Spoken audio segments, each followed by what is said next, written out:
Me chamo Carlos Alberto, tenho 52 anos e hoje vivo de uma pequena aposentadoria aqui em Viamão, no Rio Grande do Sul. Mas nos anos 90 eu era taxista na capital, Porto Alegre. Naquela época, a gente não tinha aplicativo, era no rádio e na sorte. Eu trabalhava no turno da noite, das 6 da tarde às 6 da manhã. O que eu vou contar aconteceu em uma madrugada de neblina fechada, daquelas que você mal enxerga o capô do Opala. Eu estava voltando de uma corrida longa quando vi um senhor parado na beira da estrada, perto do cemitério da Santa Casa. Ele estava com um terno escuro, bem alinhado, mas parecia fora de época. Usava um chapéu que escondia parte do rosto e segurava uma maleta de couro desgastada. Dei sinal, parei o carro e ele entrou sem dizer uma palavra, sentando-se exatamente atrás de mim. O frio que entrou com ele foi algo que eu nunca esqueci. Não era o frio do inverno gaúcho, era um frio que parecia vir de dentro dos ossos. Perguntei para onde ele ia. Ele apenas sussurrou um endereço em uma rua sem saída, lá nos confins do bairro Lomba do Pinheiro, um lugar que na época era quase só mato. Começamos a viagem e o silêncio era absoluto. Tentei puxar assunto, perguntei se ele morava por ali, mas o homem não respondia. Eu olhava pelo retrovisor interno e só via a sombra do chapéu e o brilho de seus olhos, que pareciam refletir a luz do painel de um jeito estranho, como se fossem feitos de vidro. O cheiro dentro do táxi mudou drasticamente. Começou a cheirar a flores velhas, daquelas que ficam dias nos vasos de túmulos, misturado com um odor metálico de sangue seco. Minhas mãos começaram a suar no volante, mesmo com aquele frio cortante. Quando entramos na Lomba do Pinheiro, a neblina ficou tão densa que eu tive que reduzir para 20 por hora. O rádio do carro, que estava desligado, deu um estalo e começou a chiar. Entre os chiados, eu ouvia vozes. Não eram vozes de rádio comum. Eram murmúrios de várias pessoas falando ao mesmo tempo, como se estivessem em um velório. Olhei pelo retrovisor de novo e o banco de trás parecia vazio por um segundo. Mas quando pisquei, o homem estava lá, inclinado para a frente, quase encostando a boca no meu ouvido. Ele não respirava. Eu percebi ali que não ouvia som de respiração nenhum vindo dele. Você acredita em dívidas que nunca morrem, Carlos? Ele perguntou. Minha espinha gelou. Como ele sabia meu nome? Eu não tinha crachá visível e nunca tinha visto aquele homem na vida. Tentei manter a calma, achei que pudesse ser algum conhecido de algum passageiro antigo. Respondi que todo mundo tinha suas contas para pagar. Ele deu uma risada seca, um som que parecia o rasgar de um pano velho. Existem dívidas que são pagas com tempo, outras com sangue, e as piores, Carlos. As piores são pagas com a presença.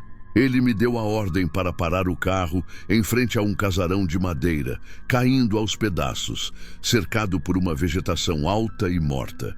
Não havia luz nas casas vizinhas.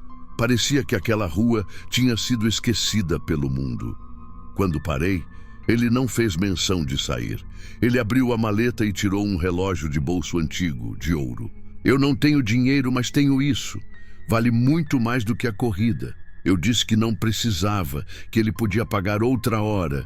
Eu só queria que ele saísse do meu carro. O medo estava me paralisando. O homem segurou minha mão para me entregar o relógio.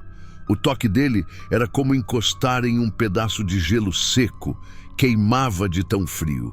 No momento em que o relógio tocou minha palma, eu tive uma visão. Vi aquele mesmo casarão pegando fogo, ouvi gritos de crianças e vi aquele homem parado no meio das chamas, sorrindo enquanto a pele do seu rosto derretia. Saí dali cantando pneu, sem olhar para trás. Cheguei em casa, não consegui dormir. O relógio estava no meu bolso, eu o tinha pego por puro instinto. No dia seguinte, decidi voltar ao endereço durante o dia. Para minha surpresa, não havia casarão nenhum. No local indicado, havia apenas as ruínas de uma fundação de pedra, cobertas por mato grosso. Perguntei a um senhor que morava na rua de baixo, e ele empalideceu. Aquela casa queimou em 1945, meu filho. O dono, um joalheiro, trancou a família toda dentro e ateou o fogo antes de se matar. Voltei para casa transtornado. O relógio de ouro que estava na minha mesa começou a ticar, mas ele não marcava as horas para frente. O ponteiro dos segundos girava rapidamente para trás. Toda vez que o relógio dava uma volta completa, eu ouvia um grito vindo de algum canto do meu apartamento. O cheiro de flores mortas impregnou na minha mobília. Eu lavava as mãos com álcool, com sabão, com tudo, mas o frio do toque daquele homem continuava ali, como se meus dedos tivessem morrido. Comecei a ver o passageiro em todos os lugares. Eu estava dirigindo e, ao olhar pelo retrovisor, via a sombra dele no banco de trás. Eu parava no sinal e via ele parado na calçada, sempre com o mesmo terno e a mesma maleta. Meus colegas de ponto diziam que eu estava ficando louco, que eu falava sozinho. Mas eu sabia que não era loucura.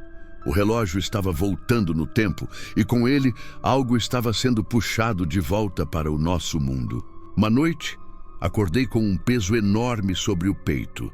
Abri os olhos e o passageiro estava sentado em cima de mim. O rosto dele agora não estava mais escondido pelo chapéu. Era uma carne acinzentada, esticada sobre o crânio, com marcas de queimaduras profundas. O tempo está acabando, Carlos. A dívida precisa ser passada adiante, ele sussurrou. O relógio na mesa de cabeceira parou de girar. Os ponteiros se fixaram em 3h33 da manhã. Eu não conseguia gritar. A mão dele, aquela mão fria, apertou minha garganta. Ele não queria me matar, ele queria me marcar. Senti uma queimação insuportável no pulso esquerdo, como se um ferro em brasa estivesse sendo pressionado contra a pele. Quando ele me soltou, eu apaguei. Acordei com o sol batendo no rosto e uma cicatriz no pulso, no formato exato de uma engrenagem de relógio. O relógio de ouro tinha sumido da mesa. Achei que o pesadelo tinha acabado, mas era só o começo. Eu perdi o emprego de taxista porque comecei a ter convulsões ao volante. Em todas elas, eu via a mesma cena, o incêndio do casarão. Eu sentia o calor das chamas e o cheiro da carne queimando. Minha esposa me deixou, dizendo que eu gritava nomes de pessoas que já tinham morrido durante o sono. Fiquei sozinho naquele apartamento, que agora parecia ter vida própria. As paredes suavam o mesmo óleo preto que eu vi no pote da minha tia anos antes. O pior foi quando comecei a ouvir as crianças. Eram as vozes que eu ouvi no rádio do táxi. Elas corriam pelo corredor do meu prédio, mas quando eu abria a porta, o corredor estava vazio e silencioso. No chão, no entanto, eu encontrava pequenas pegadas de cinza, como se alguém tivesse caminhado por ali logo após sair de uma fogueira. Eu estava sendo cercado por uma família de fantasmas que não tinham onde descansar. Desesperado, fui atrás de uma benzedeira famosa no interior, em Gravataí. Uma senhora de 100 anos que não abria os olhos para falar. Quando entrei na sala dela, ela começou a tremer. Você carrega o tempo de um morto, rapaz. Ele não te escolheu por acaso. Você tem o mesmo sangue dos que morreram naquele fogo. Eu não entendia. Meu avô era de Porto Alegre, mas nunca falou de família. Ela me disse que meu avô era o irmão do joalheiro, o único que tinha fugido antes do crime.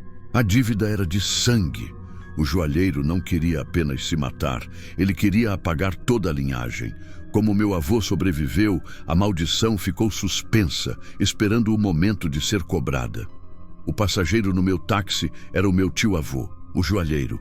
Ele não queria minha alma, ele queria que eu terminasse o serviço dele. Ele queria que eu me tornasse o combustível para o fogo que nunca parou de queimar no plano espiritual. Voltei para casa decidido a acabar com aquilo. Tentei queimar a cicatriz no meu pulso, mas o fogo comum não a tocava.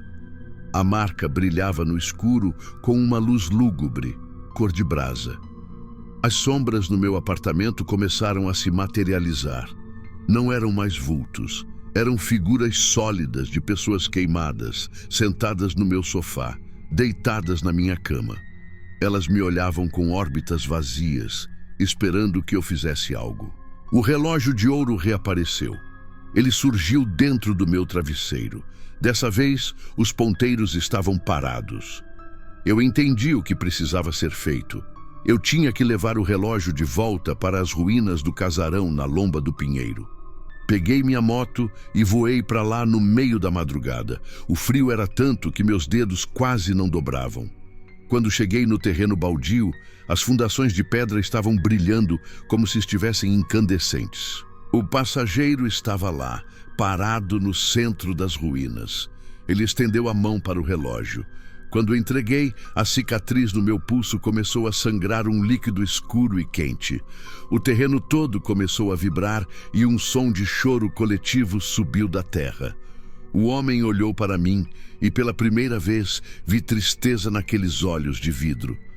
A dívida está suspensa, Carlos, mas o tempo não perdoa quem sobrevive ao que deveria ter morrido. Ele desapareceu em uma coluna de faíscas. O frio sumiu instantaneamente, substituído por um silêncio de paz que eu nunca tinha sentido.